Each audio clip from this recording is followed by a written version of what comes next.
देबही गे मैया। विपत के हारल मारल हम छी कतेक दुख देबही गे मैया।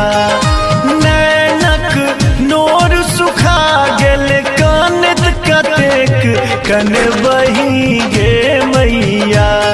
विपत के हारल मारल हम छी कतेक दुख देबही गे मैया। डीजे दयानंद दिलदार सरस्वती स्थान कटरा टोल। Mobile number 8092293257।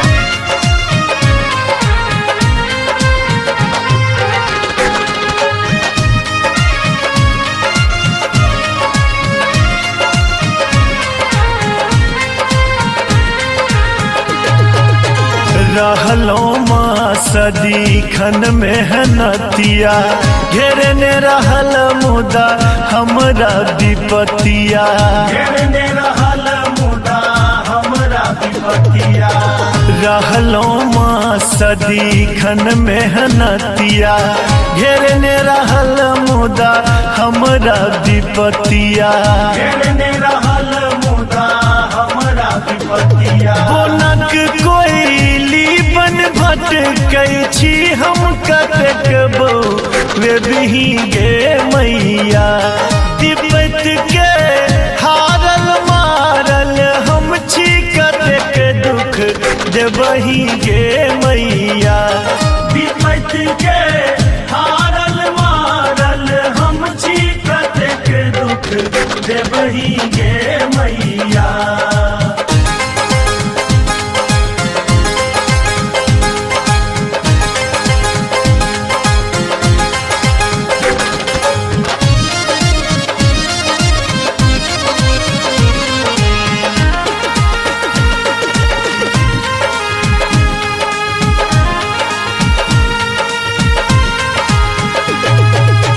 लग अबही सब डरैया अपनो आन जे न बुझैया।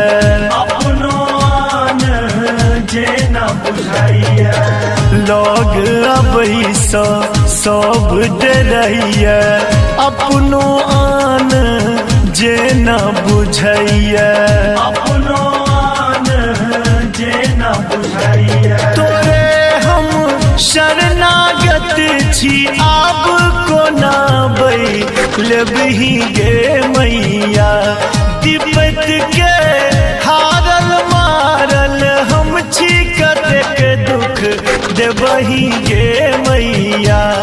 विपत के हारल मारल हम छी कतेक दुख देबही गे मैया। डीजे दयानंद दिलदार सरस्वती स्थान कटरा टोल। Mobile number 8092293257।